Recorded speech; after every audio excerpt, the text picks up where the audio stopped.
Престъпната логика на бандитите вече разбива представите ни за влизане с взлом. Но само представите ни. Иначе те не разбиват врати и прозорци. Отварят ги.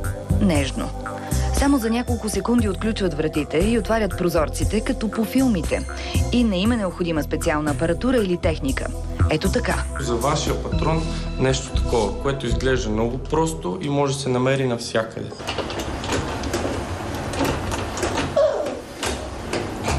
Ето. И патрона ви е превъртян. Ето, прибира езичето. Нищо, че сте с топка. От тук също става.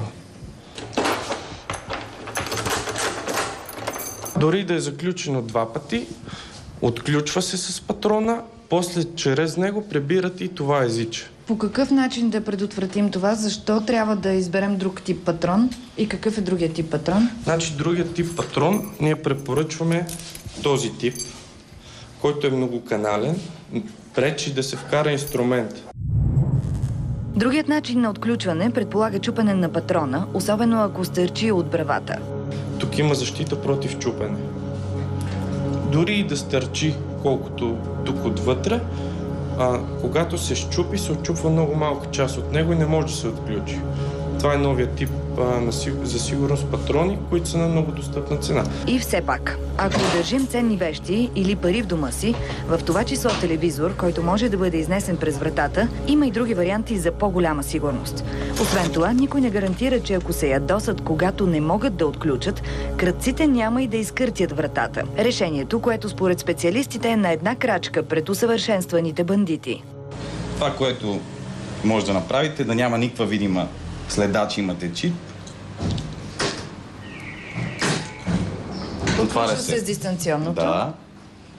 При затваряне на вратата може да си програмирате няколко варианта, автоматично да се заключи. Вратата е заключена. Това все още най-много спира кръците, тъй като нямате никаква видима следа, че имате допълнително заключване. Другия вариант е с помощта на този чип, който извършва същата... От вътрешната страна всъщност устройството, което реално не седи на вратата, се монтира на стената, което е с автономно захранване и съответно бутон за излизане. Когато се натиска, то освобождава и така се отключва вратата. Почти на принципа сезам отвори се, както в приказката за Али Баба и 40-те разбойника, действа и още една система, която да остави разбойниците пред вратата. Това е така най-използваната система, която е за охрана на входно пространство, тъй като така вече старите електрически насрещници с помощта на една отверчица се прониква, даже с малко повече натиск. В случая това, което виждате, е умишлено оставена светлинна индикация. Тя може да не съществува, просто да знаете вие на какво место да се чекирате и се отключва автоматично този шиш, който блокира вратата към касата. Но понеже разбойниците отдавна са излезли от пещерата, някои от тях вече могат да копират и чиповете. Разбира се, би ги затруднила двойната защита, ако монтираме и добър патрон, и електронна система. Освен ако пещерата няма прозорци. Каквато и охранителна система да има, каквато и аларма, каквито и камери да монтират хората, в крайна сметка се влиза през дограмата и оттам нататък нещата в повечето случаи стават драматични. Защото през дограмата се влиза съвсем леко, линейното разширение на ПВЦ дограмата е много голямо и буквално с една обикновена отверка се влиза без никакъв проблем и безшумно. Обикновено обирите с влизане през дограмата стават, когато хората са си вкъщи. Алармата не е активирана. И в крайна сметка, без никакъв шум, влиза се.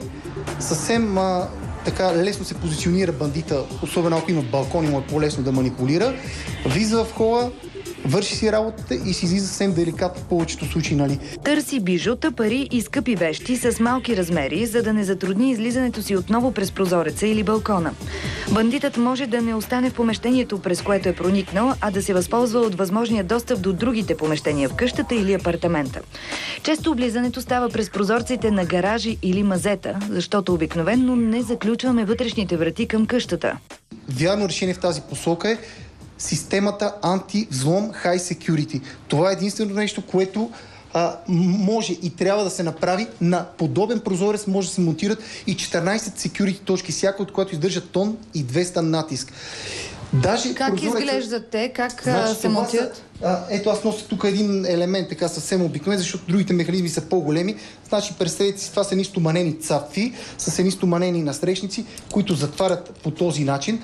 Това може да случи на от 12 до 15 места. Може да се гарантира сигурност и при леко открехнат прозорец, защото системата блокирала пълното отваряне. А по този начин действала и антистрес при появата на маскиран бандит на балкона. Екстремно и откачено, но оказва се, че крадците предпочитат по-високите етажи. Обирите през първите етажи са по-малко, отколкото примерно втори, трети и така нататък. Бандитите са толкова изобретателни. Скоро имахме случаи, то не е единичен случай, разбира се, особено в манастирски ливади, катерят се по улиците. Най-новия хит е, правят дупки в топоизолацията, удрят топоизолацията с някакъв предмет, чук най-добрия случай, и се катерят по топоизолацията. В повечето случаи топоизолацията я ползват като стълба. И аз имам обири на 5-ти, на 6-ти етаж, спускат се с въжета. И напротив, значи последните етажи са доста по-уязвими от първите, което е парадокс до някъде, но е факт. Освен мита, че по-уязвими са по-ниските етажи, ще разбием още един. Бандитите вече не действат само през нощта. Защо да им е тъмно, като си го могат и на светло? На светло излезе още една истина – за обирите. Те често се правят от самите специалисти по охранителна сигурност. Затова фирмата, с която решим да работим за опазването на сигурността на жилището си, трябва да бъде добре проверена. Просто хората трябва да са много обстоятелствени и да се интересуват много. Защото в противен случай варианта да бъдат подведени, няма да използвам по-тежка дума като измамени, е 80%. Такъв е и процентът на кражбите, които стават с влизане през прозорците или вратите на балконите. За разлика от процента на разкрити престъпления.